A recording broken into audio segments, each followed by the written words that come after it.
예, 안녕하십니까. 부사관입니다. 자, 오늘은 내 집 마련부터 할까? 아니면 원룸 건물을 소유할까?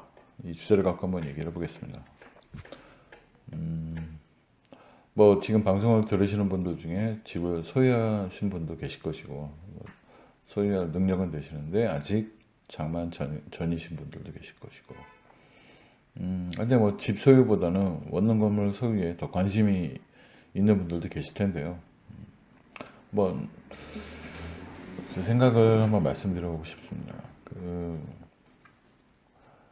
여러분들이 지금 원룸 건물에 대해서 방송을 쭉 들으시면서 뭐 나름대로 이제 어떤 계획이나 어떤 생각 또 어떤 이런 것이 정립이 되셨을 텐데, 아니 원룸 건물을 소유하는 일차적인 목표는 거기서 이제 수익이 나온다는 거죠.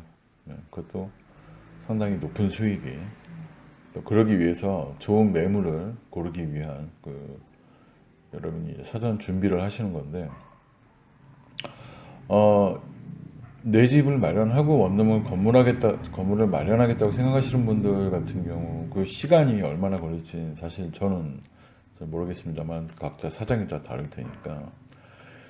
근데 제가 이 일을 하면서 이렇게 저희 손님들 중에 또는 고객분들 중에 원룸을 갖고 계신 분들이 있잖아요. 근데 그분들 중에 물론 집을 갖고 계신 분들이 많습니다.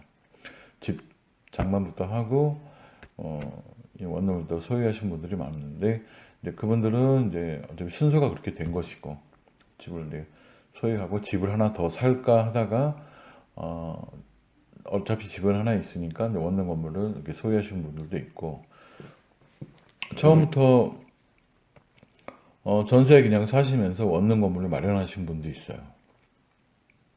그분은 지금 원룸 건물이 한 개가 아닙니다. 지금 한 세 개 정도 갖고 계신데,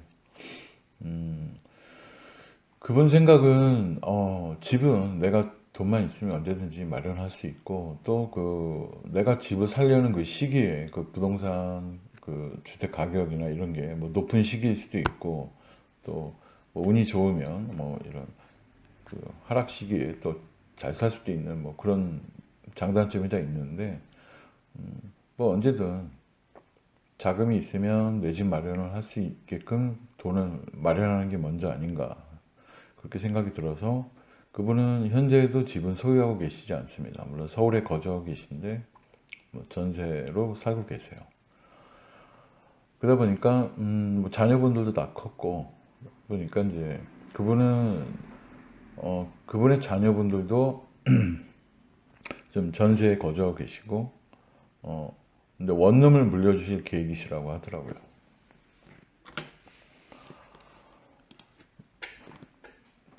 근데 그분이 이 원룸을 먼저 소유하시면서 하는 방법은 세 가지 정도로 추려 볼 수가 있습니다. 먼저 주인 세대에 거주하는 방법입니다. 원룸 같은 경우는 이제 다가구나 다세대로 이렇게 만들어 놓은 것들 중에 보면 이제 맨 꼭대기에, 거기는 원룸이 아니라 이제 방 두 개나 방 세 개짜리 주인 세대가 있는 게 있죠. 물론 수익률은 좀 떨어집니다. 하지만 내가 거주를 함께 할 수 있다는 그런 장점은 있죠. 그냥 저희 고객님처럼 이제 전세 살면서 월세를 받으시는 분이 있고, 또 이것도 저것도 아닌 분들은 내 집에서 그냥 대출금 갚으면서 나의 뭐 직장이나 이런 어떤 소득을 갖고 이제 사시는 분들이 있고, 이 선택은 뭐 여러분 자유겠습니다만, 이제 대부분 이제 나이가 40, 50 넘어가면서 그런 거 있잖아요. 이제 몇 살까지 살지 모르겠지만 그 살아가는 하루하루를 어떻게 살아가느냐도 중요한데, 사람이 그 돈의 여유가 있으면 조금 더 너그러워지고 좀 여유로워지는 게 사실인 것 같습니다. 직장 생활, 터프한 직장 생활 하면서 거기서 나오는 수익 갖고 대출이자 갚고 뭐 생활하고 자녀 교육비 쓰고 너무나 톱니바퀴 돌아가듯이 빡빡한 삶을 사는 것도 물론 열심히 사는 방법 중에 하나겠지만, 어차피 한번 살아가는 인생인데 뭐 조금은 여유롭게 뭐 여행 가고 싶을 때 여행도 가고 그렇게 살아야 되는 게 아닌가 저는 그렇게 생각이 듭니다. 근데 여러분들께 오늘 방송하는 거는 뭐 어떤 법률적 어떤 뭐 기술적 노하우 이런 얘기는 아니라서 뭐 조금 기대 어긋났는지 모르겠지만 어, 막연하게 그냥 원룸 건물을 하나 장만해서 하시는 분들도 있겠지만 또 나름대로 계획이 있는 분들도 있을 거예요. 그런 분들께 한 가지를 더 덧붙이자면 자, 자녀에게 집을 물려주기 아니면 원룸 건물을 물려주기 이것도 한번 생각을 해보실 만하다는 거죠. 예. 원룸 건물을 잘 선택을 하셔서 운영을 하시다가 원룸이 뭐 2개가 될 수도 있고 3개가 될 수도 있습니다. 네? 저녁에 저는 원룸 건물을 물려주기를 적극 추천드리는데 그 이유는 이제 여러 가지가 있습니다만은 일단 원룸 건물을 소유하게 되면 이 부동산 관련해서 여러 가지 그 지식들을 이제 습득을 하게 됩니다. 계약서 쓰는 것부터 해서 물론 계약서는 원룸 건물로 소유하지 않더라도 쓰는 경우가 있죠. 하지만 일반인들보다는 훨씬 많은 계약을 써보게 됩니다. 전세, 월세, 심지어는 뭐 단기 계약도 써볼 수 있고요. 또 쓰면서 임대인으로서 또 유리하게 계약을 쓰는 방법이 있고 또 아주 철저하게 어떤 그 사전에 방지할 수 있는 여러 가지 그 문구들 이런 걸 넣으면서 그 나중에 발생한 문제들을 사전에 예방할 수 있는 그런 계약서를 쓰게 됩니다. 결국 그런 노하우도 생기고 또 이제 세금 문제 같은 경우는 저 저 같은 경우는 그 솔직히 말씀드리면 저 이거 고객님한테 가끔 세금 문제를 배울 때가 있어요.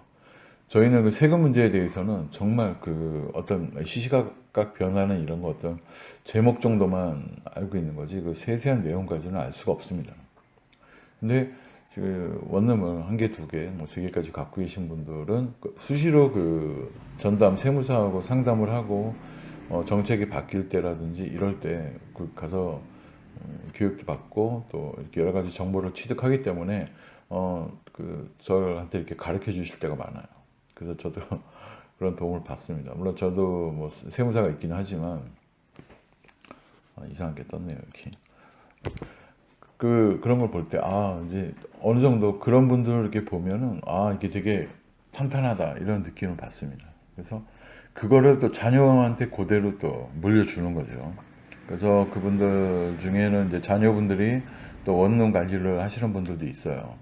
꼭 사람이 아침에 출근해서 저녁에 퇴근하는 직장을 갖고 생활을 해야만 건실하고 올바른 건 아니라고 생각을 합니다. 이 원룸 건물을 관리하면서, 음, 또 그 임차인들 불편하지 않게 해주고 또 이렇게 부모님을 도와서 그 일을 하다 보니까 그분은 이제 나름대로 시간도 많이 나는 거예요. 그러다 보니까 또 다른 그 토지를 또 매입을 해서 또 나름대로 뭐 계획도 갖고 계시더라고요. 그게 직장 생활하면 할 수 없는 계획입니다. 어느 정도 자금이 좀 뒷받침이 되다 보니까 가능한 거죠.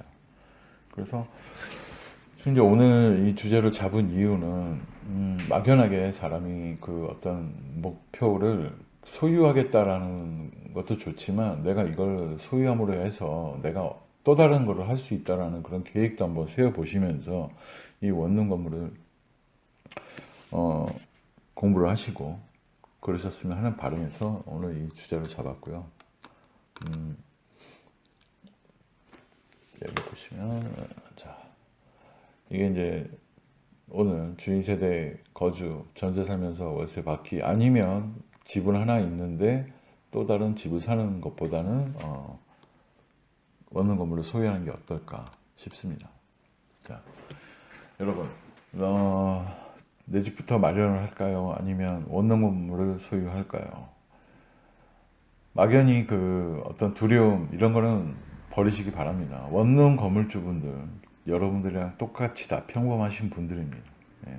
그분들도 처음 시작할 때 다 여러분들과 똑같았고 또 어느 정도 시행착오는 겪습니다. 하지만 그 시행착오라는 거는 뭐 저도 그분들과 함께 그걸 해결을 하면서 이렇게 또 저도 배우고 그분들도 배운 게 많은데 그게 배울수록 더 단단해지고 또 향후 그 운영하는 데 있어서는 정말 큰 도움이 되더라고요. 너무 문제없이 가는 것도 그렇게 좋진 않아요. 근데 그런 문제들이 크게 위험한 문제들도 아니고 어떤 내 수익을 망치는 그런 건 아니다. 그런 걸 말씀드리고 싶습니다. 그래서 저는 저희 구독자분들 여러분들이 모두 이 원룸 건물에 대해서 다 긍정적인 생각을 가지신 분들이 듣는다고 생각을 합니다. 그래서 자신 있게 말씀드립니다.